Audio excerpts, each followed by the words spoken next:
বরাবরের মতো আজকে আবার একটা রবিবার আর আমি দিলখুশ পর্ব নিয়ে আপনাদের সামনে হাজির হয়ে গেছি এক কাপ চা হাতে নিয়ে। যা বাইরে ঠান্ডা না, এই চাটাই একটু শরীরটাকে গরম করতে পারছে। যাই হোক, আজকে অনেক বন্ধুর কমেন্ট নেওয়ার চেষ্টা করেছি। বেশিরভাগ কমেন্ট সেগুলোই নিয়েছি যেগুলো অনেক বেশি রিপিট হয়েছে বা অনেকের প্রয়োজনে আসবে সেইগুলো। বাদবাকি আমি প্রত্যেকটা কমেন্টের তো ইন্ডিভিজুয়ালি রিপ্লাই দিই। আর যদি দেখেন যে আমি লাভ রিয়াক্ট দিয়ে দিয়েছি, রিপ্লাই দিইনি, তাহলে জানবেন সেটা নিয়ে কিউএনএতে অথবা টেক নিউজে আলোচনা হয়ে গেছে। কোনো রকম কথা বাড়াচ্ছি না। লাইক 1,500 লাইক দাদা, এই দায়িত্বটা আপনাদেরই শুধু নিতে হবে। তাহলে চলুন প্রথম বন্ধু কে কমেন্ট করেছে একবার দেখে নিই। প্রথম বন্ধু নিশান, বড় ভাই গুগল পিক্সেল 9 প্রো হবে, ভুল করে OnePlus 9 প্রো বলে দিয়েছেন। এই কমেন্টটা আমি ভরে ভরে পেয়েছি। প্রথমেই হাত জোড় করে আমি ক্ষমা চাইছি, কারণ সেদিন টেক নিউজটা বানানোর একটু তাড়াহুড়ো ছিল। আর এত পরিমাণে ফোন লঞ্চ হচ্ছে না, মাথায় এত চাপ থাকছে, দু একটা এদিক ওদিক হয়ে যাচ্ছে। অবশ্যই আপনারা ঠিক বলেছেন, ওটা OnePlus 9 প্রো হবে না, ওটা গুগল পিক্সেল 9 প্রো হবে। তবে রেন্ডারটা কিন্তু খুবই আকর্ষণীয় আমার দেখতে লেগেছিল। আর ছোটোখাটো ভুল মানুষ মাত্রই হয়, এটাই প্রমাণ করে যে আমরা মানুষ। ইউজার, বাংলাদেশে 30 থেকে 31 হাজারে রেডমি নোট 13 প্রো এর চেয়ে আর কোনো ভালো ফোন কি আছে? থাকলে কি আছে? রেডমি নোট 13 প্রো এর আশেপাশে আমি যদি কম্পেয়ার করতে চাই, তাহলে মোটোরোলা এজ 40 নিও ফোনটা আপনি দেখতে পারেন, একটু সামান্য দাম বেশি হতে পারে। ভিভো T2 প্রো ফোনটা রয়েছে, IQ Z7 প্রো ফোনটা রয়েছে। এই সমস্ত ফোনগুলোই কিন্তু বেস্ট ভ্যালু ফর মানি বাংলাদেশের মার্কেটে। সাজ্জাদ, দাদা আইফোন 13 কেমন হবে 2024-এ? অ্যাকচুয়ালি আইফোন 13 2024-এ সব থেকে ভ্যালু ফর মানি আইফোন হবে, সেটা একটা 5G আইফোন। আর সব থেকে বড় কথা, আইফোন 13-এ কিন্তু সিনেম্যাটিক ভিডিও শ্যুট আছে, অর্থাৎ আমি যে বসে আছি পেছনের দিকটা হালকা ব্লার, এই ধরনের সমস্ত ফিচার কিন্তু আইফোন 13 থেকেই অ্যাভেলেবেল। আর আইফোন 13 এখনো পর্যন্ত বেশ ভালো ক্যামেরা পারফরমেন্স বলুন, বেশ ভালো এমনি নর্মাল পারফরমেন্স, মানে ডেলি টাস্কগুলো ঠিকভাবে হ্যান্ডেল করতে পারছে। তো অবশ্যই আইফোন 13 মোটামুটি দেখবেন 2024-এ 30 থেকে 32 হাজার রুপিতে পাওয়া যাবে। আর বাংলাদেশে খুব বেশি হলে 45 হাজার টাকা।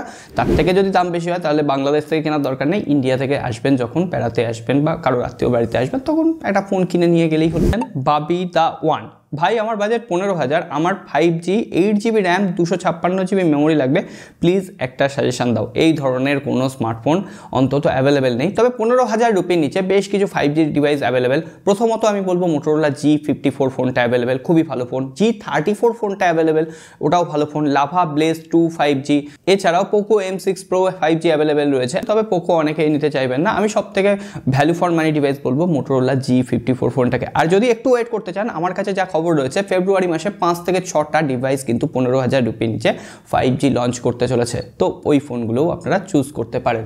পরের বন্ধু user, Poco X6 pro or Redmi note 13 pro plus কোনটা বেস্ট সৌদি আরব থেকে কিনবো লাভ ফ্রম বাংলাদেশ? আমি বলবো রেডমি নোট 13 প্রো প্লাস যে ফোনটা সেটা বেটার হবে, কারণ তার ক্যামেরা বেটার, সেই ফোনটার একটা লেদার ব্যাক প্যানেল ফিনিশের সাথে যেটা এসছে সেটা আরও দেখতে সুন্দর লাগছে। এছাড়াও সেই ফোনটায় কার্ভড অ্যামোলেড ডিসপ্লে রয়েছে, কার্ভড ডিসপ্লের প্রতি আমার আলাদা একটু ঝোঁক রয়েছে। তো অবশ্যই রেডমি নোট 13 প্রো প্লাস ফোনটা কিন্তু বেটার। কিন্তু হ্যাঁ, রেডমি নোট 13 প্রো যদি নিতে চান তাহলে বলবো, যদি পারফরমেন্স সেন্ট্রিক স্মার্টফোন চান তাহলে পোকো X6 প্রো, আর যদি ক্যামেরা সেন্ট্রিক স্মার্টফোন চান তাহলে রেডমি নোট 13 প্রো। পরের বন্ধু কমেন্ট করেছেন শ্রীনিবাস, দাদা কুয়েত থেকে আপনার ভিডিও দেখছি। এই যে কত দূর দূর দেশ থেকে আমাদের লোকে ভিডিও দেখছেন না, এই যে পাওয়াটা, এই যে ফিলিংটা, এটা কখনোই আমি আপনাদের সাথে শেয়ার করতে পারবো না। এটা একটা অদ্ভুত পাওয়া। যাই হোক, তিনি বলেছেন, দাদা ছবি তোলা টুকটাক গেমিং করার জন্য ফোন নিলে কোনটা ভালো হবে? স্যামসাং S24 আলট্রা নেব নাকি আইফোন 15 প্রো ম্যাক্স নেব? S24 আলট্রার রিভিউ খুব তাড়াতাড়ি আসছে। এতদিন যে সমস্ত ভিডিওগুলো দেখেছেন সেগুলো সমস্ত পেড রিভিউ। যাই হোক, আমরা পকেটের টাকা করি খরচা করে আপনাদের জন্য ভিডিওটা আনবো, আর সেখানে স্যামসাংয়ের মুখোশ আমি খুলে দেবো, এটুকু কথা দিচ্ছি। তবে হ্যাঁ, অবশ্যই এটা মানতে হবে স্যামসাংয়ের ক্যামেরা এখনও পর্যন্ত সব থেকে সেরা ক্যামেরা প্রোভাইড করছে। তবে স্যামসাং এবার AI দিয়ে যে গিমিকটা করেছে সেটা আমার একেবারেই পছন্দ হয়নি। তবে দেখা যাক, অবশ্যই ভিডিও আসবে। আমি বলবো, যদি আপনি অ্যান্ড্রয়েড প্ল্যাটফর্মে থাকতে চান তাহলে স্যামসাং S24 আলট্রা, যদি আপনি iOS এর সাথে কমফোর্টেবল হন, আপনি যদি ইকোসিস্টেমে থাকেন তাহলে অবশ্যই আইফোন 15 প্রো ম্যাক্স। ইমোশন, ভিডিওটা কি স্পন্সর? আমি কিছুদিন আগে OnePlus 10 প্রো এর একটা আনবক্সিং ভিডিও করেছিলাম, যেটা একটা রিফার্বিশড স্মার্টফোন ছিল। হ্যাঁ, ওই ভিডিওটা স্পন্সর ছিল, এটা স্বীকার করতে একেবারেই লজ্জা নেই। তবে হ্যাঁ, এটাও সত্যি, ওই ফোনটা সত্যিই ভালো কন্ডিশনে আমার কাছে এসেছিল, কোথাও কোনো রকম স্ক্র্যাচ ছিল না। হ্যাঁ, অনেকেই আবার দেখলাম যে OnePlus এর গ্রিন লাইন ইস্যু নিয়ে কথা বলেছেন। প্রত্যেকটা কোম্পানির ফোনে যে কোনো সময় গ্রিন লাইন ইস্যু আসতে পারে। তবে হ্যাঁ, ক্যাশিফাই থেকে অনেকেই ফোন কেনেন। আমিও পার্সোনালি আগে, এই স্পন্সর ভিডিওর আগে পার্সোনালি একটা ফোন কিনেছিলাম, স্যামসাংয়ের একটা ফ্ল্যাগশিপ ফোন, যতদূর সম্ভব নোট 20। সেই ফোনটাও কিন্তু বেশ ভালো কন্ডিশনে এসেছিল। এমনকি সেই ফোনটা আমি চুটিয়ে 1-1.5 বছর ইউজও করেছিলাম। তো আমার কোনো রকম অসুবিধা হয়নি। তারপরে ফোনটা আবার আমি রিসেল করে দিই ওই 2 থেকে 3,000 রুপির গ্যাপে। তো আপনারা চাইলে রিফারবিশ স্মার্টফোন কিনতে পারেন।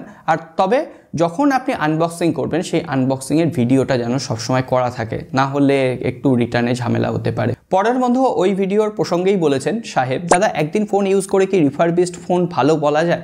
আমি ওই ফোনটাকে কখনোই ভালো বলিনি, আমি বারবার বলেছি ওই ফোনের কন্ডিশানটা ভালো। কন্ডিশান বুঝতে গেলে আগে কি বুঝতে হবে, আপনার পুরনো ফোন কেনার সময় দেখে নিতে হবে যে ফোনটায় কোনো রকম ডিসপ্লেতে ক্র্যাক আছে কিনা, ফোনটা আগে খোলা হয়েছিল কিনা। যদি খোলা হয়ে থাকে তার সাইন আপনি অবশ্যই দেখে বুঝতে পারবেন, খোলা চোখেই বুঝতে পারবেন। তারপর ফোনটা কিন্তু কার্ভ ডিসপ্লেওয়ালা ফোন ছিল, সুতরাং যদি ফোনটা খোলা থাকতো, যদি ফোনটা পার্সে কোনো রকম গন্ডগোল থাকতো, আমি প্রত্যেকটা সেন্সার চেক করেছি, প্রত্যেকটার যে ক্যামেরা সেগুলো চেক করেছি, এমনকি ফোনটা সারাদিন চালিয়ে ব্যাটারি টেস্ট করেছি, কোথাও কোনো রকম প্রবলেম পাইনি। তো নতুন অবস্থায় যেই ধরনের ফোন পাওয়া যায় আনবক্সিং এবং ফার্স্ট ইমপ্রেশন যেমন আমি দিই সেইটাই দিয়েছি।